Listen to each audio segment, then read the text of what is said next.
တမတော်ကမြောက်ဦးကအေရဲ့ဆေးရုံလေးနဲ့ဘုံကျဲတဲ့ကိစ္စပေါ့နော်ဘုံကျဲတဲ့ကိစ္စဒီနေ့အဲ့ဒါတွေကဟိုဘက်အုပ်စုမှာရခိုင်ပြည်နယ်တွေကရခိုင်တိုင်းသားတွေချို့မှာအေဘက်ကလူတွေမှာပြည်ပြည်အုပ်စုတွေစီမှာတချို့တော့ဒီပြည်မရောက်နေတဲ့ရခိုင်တိုင်းသားတွေရင်းထဲမှာပုံစံမျိုးစုံနဲ့ပြောဆိုနေကြတယ်ဒီတဲ့အစိုးရမှာအမြင်ကတဲ့အမြင်ဆောင်တာတွေရှိနေကြတယ်ကျွန်တော်ဒီနေ့မှာတစ်ခုကျွန်တော်ကြိုပြောချင်တာရှိတယ်တချို့တွေကမီဒီယာရေးကြတာရှိတယ်တချို့ပြည်ပြည်ရေးတယ်ပေါင်900ဘုံကျဲပါတယ်မြောက်ဦးပေါ့ပေါင်900ဘုံလို့သူပြောတယ်ဒီလူတွေပေါင်900ဘုံကြောင်းလည်းမသိဘူးထင်ပါတယ်ပေါင်900ဘုံ Google မှာခောက်ကြည့်လိုက်ပါလားပေါင်900ဘုံတစ်လုံးကြာရင်ဘယ်လိုဖြစ်လဲဆိုတော့မြင်ကွင်း Google ခောက်ကြည့်လိုက်ပါလားသိတဲ့ကိစ္စယူသိတာတဲ့ကိစ္စယူအခုထွက်လာတဲ့ဓာတ်ပုံတွေမှာပေါင်900ဘုံလို့ပြောလို့မရဘူးဗျအဲ့တော့ပြောလို့မရဘူးပေါင်900ဘုံရဲ့စွမ်းအားကြီးအပြင်အားကြီးဘယ်တော့ကြီးလဲဆိုတော့ကျွန်တော်တို့သိတယ်လက်ရှိချိန်ဒီတပ်မတော်ကတိုက်ပွဲတွေပြည်တွင်းတိုက်ပွဲတွေမှာလေရင်နဲ့ဘုံကျဲတွေမှာပေါင်900ဘုံတစ်ခါမသုံးသေးဘူ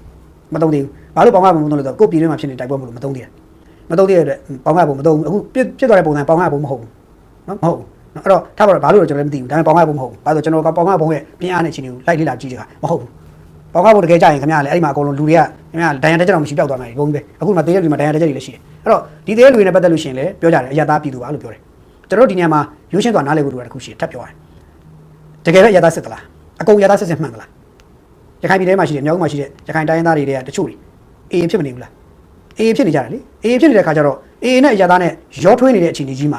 အေးတွေကအဲ့ထက်မှလာဆေးကုရင်လည်းအရသာတွေလည်းညပ်ပါသွားနိုင်တယ်ဒါဖြစ်သွားနိုင်တဲ့ကိစ္စစစ်ပွဲ area ဖြစ်သွားပြီပြီးတော့ဒီမြောက်ဦးနဲ့ပတ်သက်ရင်ငကိုတွေကကျင်းထားပြီးသားပါမြောက်ဦးကဘာလဲဆိုတော့တပ်မတော်ကနေနေရမယ်ပြန်လည်တိုက်ခိုက်ရယူရမယ်နေရာဖြစ်တယ်အေးဂျပ်ဘက်တောင်းကျမ်းသူတွေသိမ့်ပိုက်ထားတဲ့နေရာဖြစ်တယ်အဲ့တော့အေးဂျပ်ဘက်တောင်းကျမ်းသိမ့်ပိုက်ထားတဲ့နေရာထဲမှာအစုလိုက်ပြောလိုက်ရှိနေတဲ့လူဦးရေဘာကြောင့်ရှိနေတာလဲဘာကြောင့်ရုပ်တရက်ကြီးအဲ့ဒီမှာစေဝါကုနေကြတာလဲရုပ်တရက်ကြီးသူတို့တစ်ဖက်ကျင်ညာတော့လူ30ကျော်တည်တယ်လို့ပြောတယ်90ကျော်တန်ရတယ်လို့ပြောတယ်နော်ပြောရင်အေးကတန်ရတဲ့လူတွေလာကုတယ်ဆိုတဲ့ information သတင်းတွေချောက်ထားတဲ့တပ်မတော်ရလို့လေတော့ပြစ်တယ်လို့ကောက်ချက်ချတဲ့ဟာတွေရှိတယ်ဖြစ်နိုင်လားမင်းဖြစ်နိုင်ကြီးရှိတယ်အေးဘက်ကကြည့်ရင်တို့ရခိုင်တိုင်းသားဘက်ကကြည့်မယ်ဆိုရခိုင်တိုင်းသားတွေပြောမယ်ဒါကလုံးဝမဟုတ်ဘူးမဖြစ်နိုင်ဘူးဒါအရာသားတွေကိုတမင်စစ်ကောင်စီကကျဲတာပါလို့ခင်ဗျားတို့ပြောကြလိမ့်မယ်ဘယ်လိုဖြစ်စစ်ပွဲ area မှာရှိတဲ့အခါကျတော့တပ်မတော်ကဒီနေရာဟာအေးကျမတော်ရှိတယ်လို့သတင်းရရင်ကျမတော်ဆေးလာကုလို့သတင်းရရင်တို့ဘုံထွန်းမြတ်နိုင်ရှိတယ်တို့ဘုံခိုင်တုကရှိတယ်တို့တခုခုပေါ့ညိုထောင်ရှိတယ်ဆိုသတင်းကြပြီဆိုပါလို့အဲ့ကြရင်တက်ကတော့ပြည့်ရပါလိမ့်မယ်ငကိုတဲ့တက်ကကျင်ရတာပြီးသားအကျမ်းပတ်သမားတွေရှိတဲ့နေရာတွေနီးစပ်ဆုံးနေရာတွေမှာပြည်သူတွေမနေကြဘူးကိုကအကျမ်းပတ်သမားမဟုတ်ဘူးဆိုရင်ဝေးဝေးနေဘူးဒါကျင်ရထားပြီးသားပဲစောရကျင်ရထားတာအဲ့တော့ဒီလိုကျင်ရထားတဲ့ဟာရဲ့နောက်မှာစစ်ပွဲတစ်ပွဲဖြစ်လာရင်တိုက်ပွဲတစ်ပွဲဖြစ်လာရင်အမှန်မှားဆိုတာမရှိတော့ဘူးအမှန်တရားဆိုတာမရှိတော့ဘူးစစ်ပွဲမှာစစ်ပွဲကရက်ဆက်တဲ့ကြမ်းကြုတ်တယ်သူနိုင်ကိုယ်နိုင်ကျဲရတယ်အဲ့တော့အဲ့အချိန်မှာမဆိုင်တဲ့လူတွေတင်နေတယ်သူတို့ဆိုင်တဲ့လူတွေတင်နေတယ်ဆိုင်တဲ့လူတွေမဆိုင်တဲ့လူရောပြီးတင်နေတယ်ဒါရှိတယ်အဲ့ဒါအမြဲတမ်းပဲအဲ့တော့ကျွန်တော်တို့ကဒီကိစ္စမှာတက်မတော်ပြက်ခတ်မှုနဲ့ပတ်သက်လို့ကျွန်တော်တို့ကတော့ပုံနေပြောတယ်မှားတယ်မှန်တယ်ကိုကျွန်တော်တို့ဆုံးဖြတ်ပြီးလို့မရဘူးသို့တော့ဓာကြီးကိုရုံးမဲ့ဖွဲ့ပြီးတော့အကြောင်းရှာပြီးတော့တခါလေလူမျိုးရေးခေါင်းစဉ်တက်ဘာခေါင်းစဉ်တက်ညာခေါင်းစဉ်တက်ကြမယ်ဆိုရင်ဒါမှားသွားလိမ့်မယ်လို့ပြောချင်တယ်ဘာကြောင့်လဲဆိုတော့ကြောက်တော်ဖြစ်စဉ်ကိုမမေ့ကြသေးဘူးထင်တယ်ကြောက်တော်စစ်သင်္ဘောနှစ်စီးမြုပ်သွားတဲ့ကိစ္စတော့ကတော့မှတ်မိကြအောင်မယ်စစ်တီစစ်သား900လောက်ရှိတယ်စစ်သားတွေဒီကောင်စစ်သားမိသားစုကလေးတွေကပါအဲ့ဒါတွေကကမ်းပေါ်တက်လာဓာတ်နဲ့ခုတ်တာအဲ့ဒါတွေကခုချိန်ထိရှိသေးတယ်နော်အဲ့ဒီအကြောင်းပြန်ပြောနိုင်တဲ့သူတွေခုချိန်ထိနေပြည်တော်မှာရှိတဲ့ထောင်နေပြည်တော်မှာရှိတဲ့ဟွာမှာရှိတယ်ကျန်ဆေးရုံမှာအခုတော့ဆေးရုံဆင်းလောက်ပြီမမေ့သေးဘူးနော်တနစ်ကျော်ပဲရှိသေးတယ်မမေ့သေးဘူးကြောက်တော်မှာဖြစ်သွားတာမမေ့သေးဘူးနော်ကြောက်တော်မှာကလေးတွေကစားဓာတ်နဲ့ခုတ်တ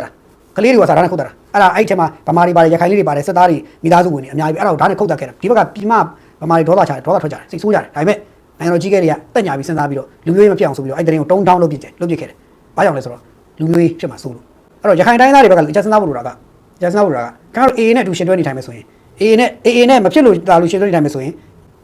တော့ခင်ဗျားတို့ AA အားပေးမဖြစ်ဖို့နေဖို့လိုတယ် AA အားပေးဖြစ်ရင်တော့အကြမ်းဖက်အားပေးဖြစ်ရင်တော့အကြမ်းဖက်သမားနဲ့ရောနေနေတာခံရနိုင်တယ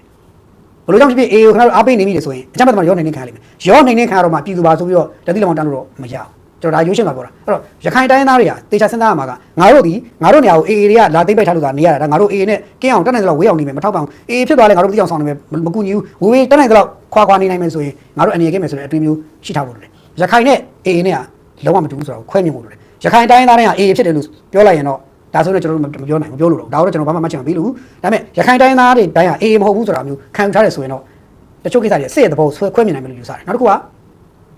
AA ရခိုင်တိုင်းသားအလုံးကိုစားပြုသလားအဲ့မေးကိုခင်ဗျားဖြေချဖို့လိုတယ်ခင်ဗျားတို့ AA ရတကယ်ကိုစားပြုသလားပြန်ဖြေဖို့လိုတယ် AA ကခင်ဗျားတို့ကိုစားပြုပါတယ်ဆိုရင်တော့ခင်ဗျားတို့လည်း AA နဲ့အတူတူဖြစ်နေပြီအဲ့ဒါဆိုရင်တော့တပ်မတော်ကတကယ် operation လုပ်တဲ့ခါကျရင်အကုန်လုံးညှက်ပြီးတော့ထပ်ပြီးတော့ဒါနဲ့ဆုံးရှုံးမှုပိုကြီးသွားနိုင်တယ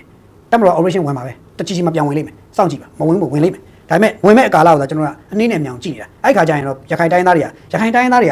ေလိုပဲနေပြီးတော့ AA ချမ်းသမားတွေနဲ့မရောထွေးဖို့ပဲကျွန်တော်တို့မြစ်တိုက်ခံတယ်အခုလည်းမရောထွေးပဲနေတာအကောင်းဆုံးပဲလို့ကျွန်တော်တိုက်လို့ညနေဒီမြောက်ဦးကိစ္စနဲ့ပတ်သက်ရင်တော့ပုံမှန်လင်းပြောရရင်တော့ဒီလိုဖြစ်စဉ်မျိုးတွေနောက်မဖြစ်ဖို့ဟာ AA ရခိုင်တိုင်းသားတွေကိုယ်တိုင်က AA နဲ့ဖြစ်နိုင်ကင်းကွာနေနိုင်အောင်ကြိုးစားဖို့နောက်တစ်ခုက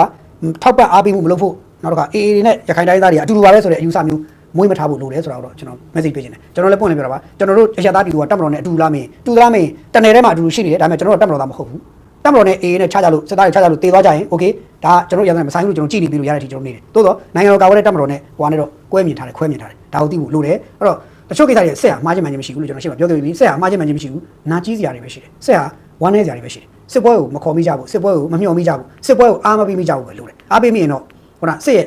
စိုးကြိုးတွေကိုအားလုံးခံသွားနိုင်တယ်စစ်မှာလူမျိုးဘာသာမရှိဘူးစစ်မှာဟိုညီကိုမောင်နှမမရှိဘူးအဲ့တော့စစ်နဲ့ကိုရောထွေးပြီးစစ်ပွဲထဲမှာကိုရောထွေးနေထိုင်ခဲ့မိပြီဆိုရင်စစ်ပွဲထဲမှာပဲရောထွေးညှက်ပြီးတော့ကိုကတည်ဆုံးသွားနိုင်တယ်ဆိုတာကိုလည်းမမေ့ဘူးလို့တယ်ဒါကြောင့်ဖြစ်နိုင်ရင်တော့နိုင်ငံတော်တပ်မတော်နဲ့ရှင်တိုက်တဲ့ခါမှာကျက်မဲ့သမားတွေဘက်ကနေမမရက်မိတဲ့လူမဖြစ်ဖို့ပဲလို့တယ်ကျွန်တော်သိရသလောက်ရခိုင်ပြည်နယ်အဲ့ဒီ